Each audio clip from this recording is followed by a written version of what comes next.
Oo. Proven na yan. Mm. Hindi nyo kayang siraan si BP Sara. Aha. Kahit na anong sabihin nyo, alam nyo ba kung bakit sumikat si Lovely? Oo. Dahil wala nang talab yung paninira ng mga same people. Oo. Ontiveros, Shelo Magno. Nauumay yung tao sa mga Naumay pagmumukha. na sa paninira ninyo. Eh, Kaya lumabas nga si Lovely. sumikat si Lovely. Dahil bago. Bagong muka. Nakahaba ang panga. Bago nga. Bagong bago. Bagong muka, mahaba ang baba. Hoy, partner. Eskwalado.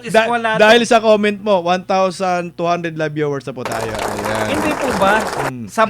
Sabik yung mga tao. Kung si Trillanes pa rin, ano pa ba pwedeng sabihin nyo kay BP Sara na ikasisira niya? Mhm. Sige, unahan na natin, partner, yung Justice Committee. Mhm. Ano pa ang pwede nyo ipansira kay BP Sara? Nasabi nyo na lahat, magnanakaw, walang naniniwala. Mhm.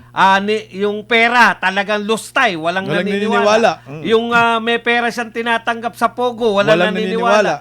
May tinatanggap sila sa drug lord. Talaga? Mhm. Eto ngang pamilya na to, numero unong anti-droga eh. Tapos, walang maniniwala sa inyo na tumatanggap sila sa drug lord. Correct. Mhm. O, magnanakaw daw, walang naniniwala. Ang malupit pa, partner, minsan tomboy siya. Karelasyon niya raw si Zulaika. Kaya nga, Minsan, napanood ko rin yun eh. Minsan, lalakero naman. Oo. Karelasyon niya raw yung basketball player. Oo. Anak ng tinapay. Ano pa po ang ibibintang ninyo Ilabas nyo na. na masyasyak pa yung mga tao? Wala na. Lahat ng binintang ninyo, magnanakaw, lalakero, babaero, at kung ano-ano pa, mesaya, Inday Lustay. Ayan. Inday Lustay, lahat na, natodo nyo na eh. Oo.